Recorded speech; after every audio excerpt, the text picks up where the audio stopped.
నిన్ను తలచి నన్ను నేను మరచి నీ సాక్షిగా ఇలా నీ బ్రతుకుచుంటేనే నిన్ను తలచి నన్ను నేను మరచి నీ సాక్షిగా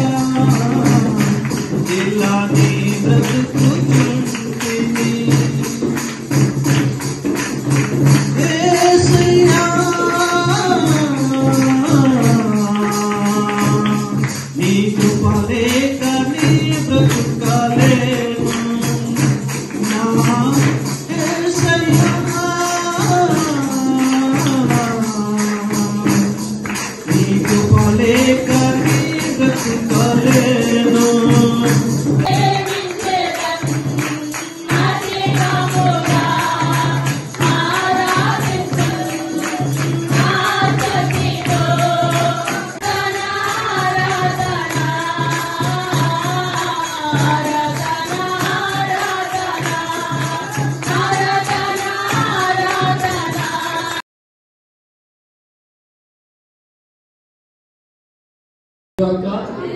ఈ వాక్యమందు నిలిచుండే పిల్లలు అనే బిడ్డల్ని తీర్చిదిద్దురుగాక. వృత్తాంతాల గ్రంథం 20వ అధ్యాయం 3వ వచనం. అందుకు యెహోషాపాతు భయపడి యెహోవా యొద్ద విచారించుటకు మనసు నిలుపుకొని యూదా అంతటా ఉపవాస దినం ఆచరింపవలెనని చాటింపగా యూదావారు యెహోవా వలనే సహాయమును వేడుకొనుటకై కూడుకొనిరి. ఈ పేరు యెహోషాపాతు. అనందరూ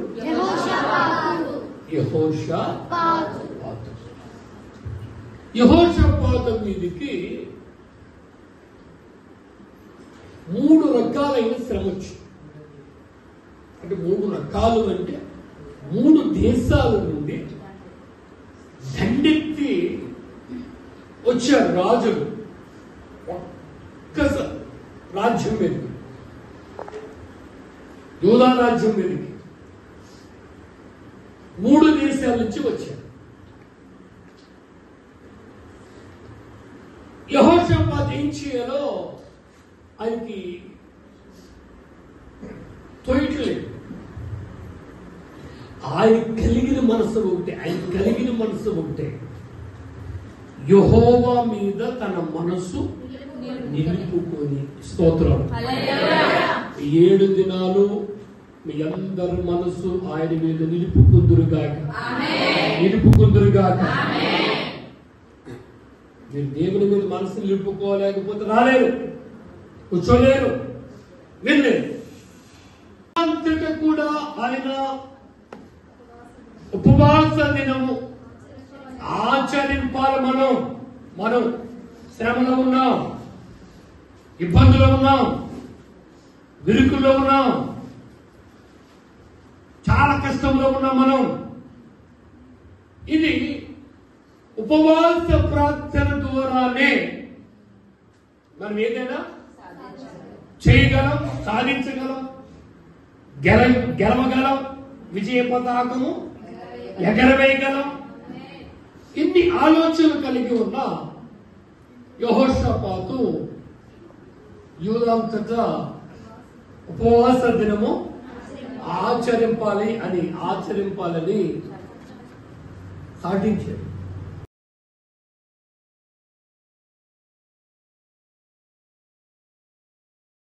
నీకు ఇక్కడ ప్రాముఖ్యమైన వచనం ఏంటంటే, నీకు ఒక్కడై ఉన్న నీ కుమారుని వెనకీక ఈ కార్యము చేసినందున నీవు ఇవ్వడానికి వెనకాలేదు కాబట్టి, ఈ కార్యము చేసావు కాబట్టి ఇదిగో నేను నిన్ను ఆశీర్వదిస్తాను. దేవుని స్తోత్రం. హల్లెలూయా, హల్లెలూయా. ఇప్పుడు దీని ఏమనాలి? ఇప్పుడు కార్యం చేశాడండి.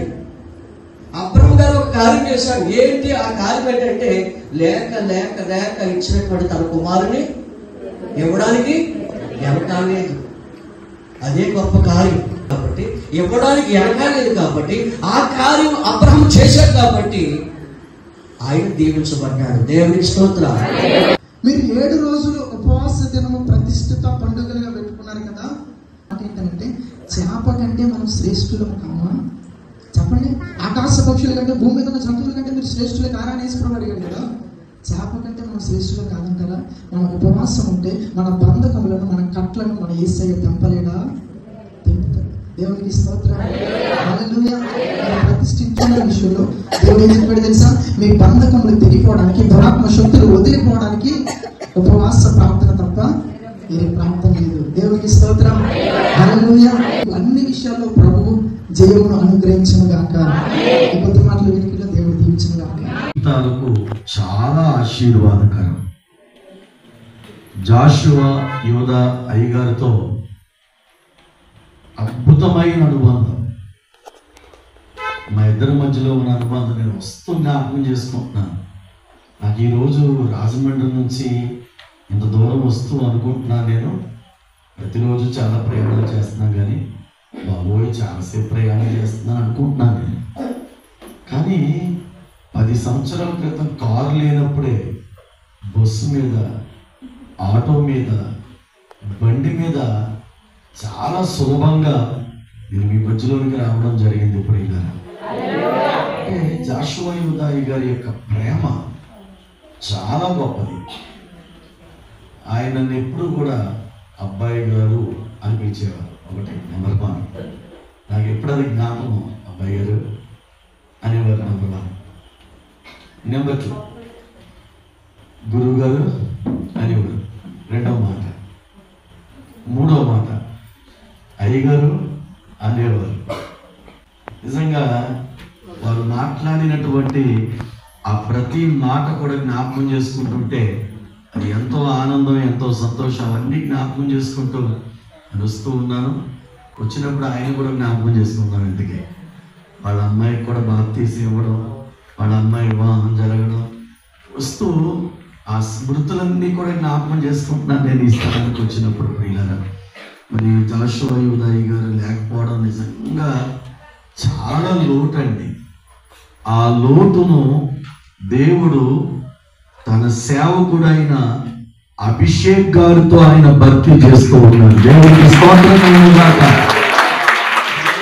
నిజంగా పెద్ద ఆయన లేకపోవడం లోటే కావచ్చు, కానీ చిన్న ఆయనలో దేవుడు ఆ ప్రేమ, అభిషేకం, జ్ఞానం, సమర్థత, నాయకత్వం ఇవన్నీ దేవుడు ఆయనలో పెట్టాడు. పెట్టి తండ్రి కంటే అద్భుతమైనటువంటి సేవ చేసే విధానంలో దేవుడు ఆయన నడిపిస్తూ వస్తూ ఉన్నాడు. అందును బట్టి నేను దేవునికి మహిమ చెల్లిస్తూ ఉన్నాను. అమ్మగారికి కూడా హృదయపూర్వకమైన వందనాలు.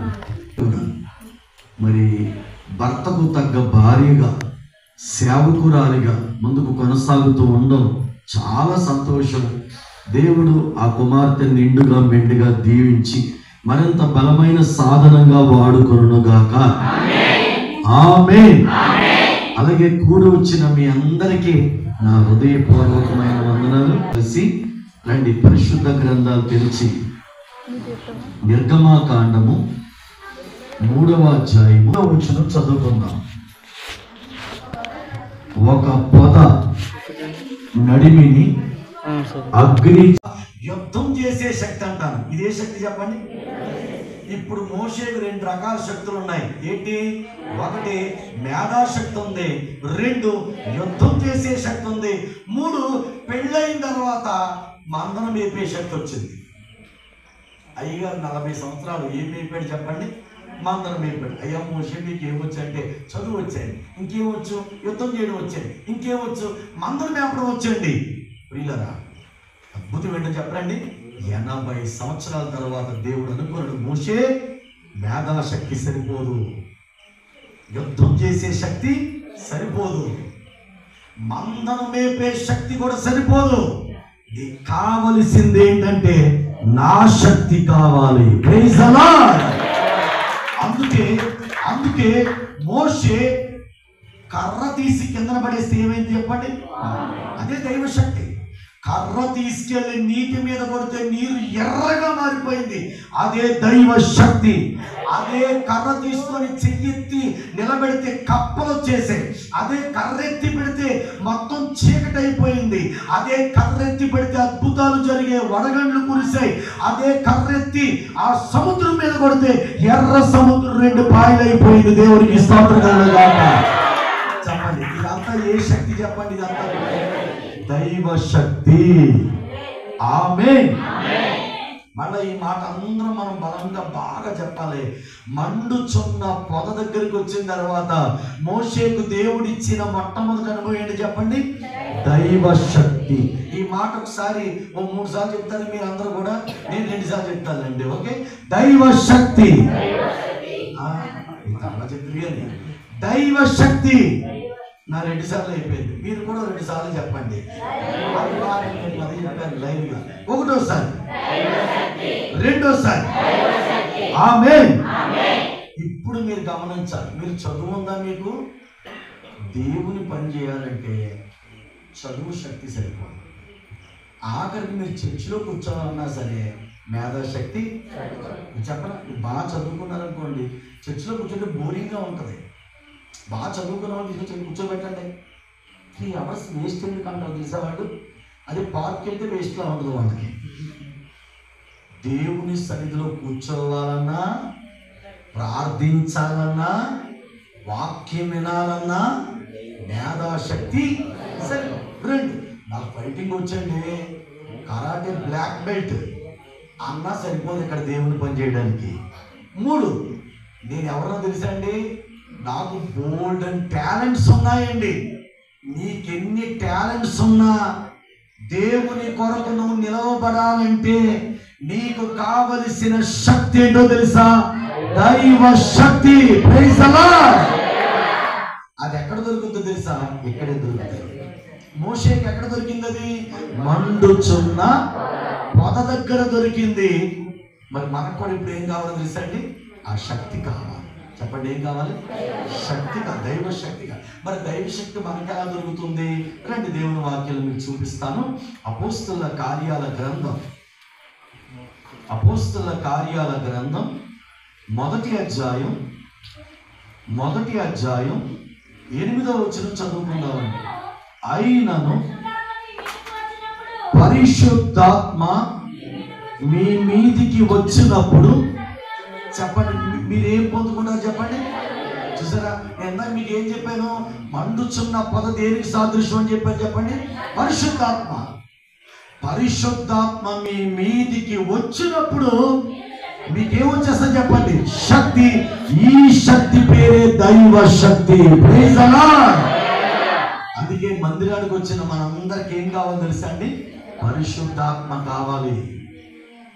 కూర్చునే మీకు కావాలి, చెప్పే మాకు కావాలి, వాయిద్యాలు వాయించే వాళ్ళకి కావాలి, పరిచర్య చేసే వాళ్ళకి కావాలి. అందుకే సంఘం అంతటికి ఈరోజు ఏం కావాలో తెలుసండి? పరిశుద్ధాత్మ కావాలి. పరిశుద్ధాత్మ మనకి ఏమిస్తాడు చెప్పండి?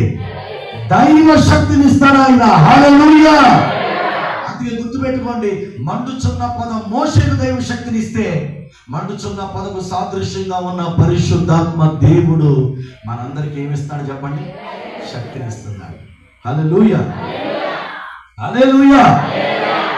ఇప్పుడు మీకు చెప్తాను చూడండి, ప్రార్థనా శక్తి అంటారు. గుర్తుందా మీకు? ఎప్పుడైనా పాట కూడా వచ్చింది, ఏమని? ప్రార్థనా శక్తి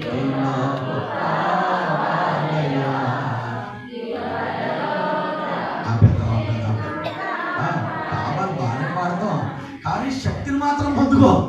అది బాధ. అవునా? పాట పాడతాం కదా. ఏ శక్తి చెప్పండి? అది పరిశుద్ధాత్మతో నింపబడితే దేవుడు నీకు ప్రార్థనా శక్తిని ఇస్తాడు ఆయన. హల్లెలూయా. ఇలా అంటాను నేను. ఒకసారి తల్లి మా అమ్మాయిని తీసుకుంటాను ఎగ్జాంపుల్. ఓకే, ఇలా వచ్చారు తల్లి, మోకాలు వేసారు. ఒకసారి మోకాలు వేయనా? ఓకే, మా చింతల్లి మోకాళ్ళు వేసింది కదా, ఇప్పుడు చింతల్లి ఇలా ఒక అరగంట మోకాళ్ళు వేయాలంటే ఓ 2 బిర్యానీ తింటే ఇలా మోకాళ్ళు వేస్తావు ఒక అరగంట. పోనీ ఓ 2 లీటర్ల పాలు 10 గుడ్లు ఇస్తే ఇలా మోకాళ్ళు వేస్తుందా? 2 బిర్యానీలు తిందనుకోండి నిద్ర వస్తాయి. అర్థమైందా? 2 లీటర్ల పాలు 10 గుడ్లు తిందనుకోండి నీరసం వస్తాయి, మోకాళ్ళు వేయలేము. ఇలా మోకాళ్ళ మీద నిలవబడాలంటే పరిశుద్ధాత్ముడు మనకిచ్చే శక్తి అవసరం. హల్లెలూయా. ఇప్పుడు చింతల్లి పరిశుద్ధాత్మను పొందుకుందనుకోండి, చింతల్లి అరగంట కాదు గంటైనా మోకాళ్ళ మీద ఉండగలదు.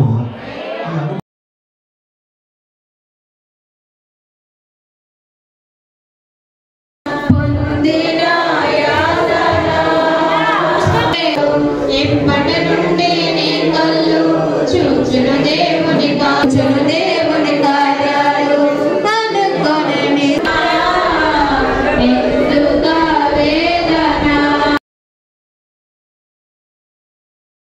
7 రోజులు మరి బిడ్డలు ఉపవాస ప్రార్థనలు అయిన తర్వాత వర్తాలంతని బట్టి ఒక్కొక్కరు మరి ఒక్కొక్క ఐటమ్ చేస్తారు. కంప్లీట్ ప్లాన్ బిందు ఏర్పాటు చేశారండి. మొదటగా స్వీట్,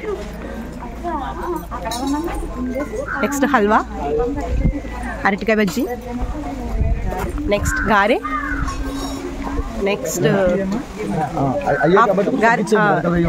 పాలన్నము, ఇది ఎగ్ ఫ్రైడ్ రైస్, ఇది ఆవకాయ బిర్యానీ, వామ్ రైస్, తర్వాత ఇది పులిహోర, చపాతి, స్మాల్ చపాతి, తర్వాత అది కొబ్బరికాయ పచ్చడి, నెక్స్ట్ బిర్యానీ, చికెన్ ఐటెంలో చికెన్ గోంగూర, ఇది చేప, చికెన్, రైస్, సాంబార్, పెరుగు.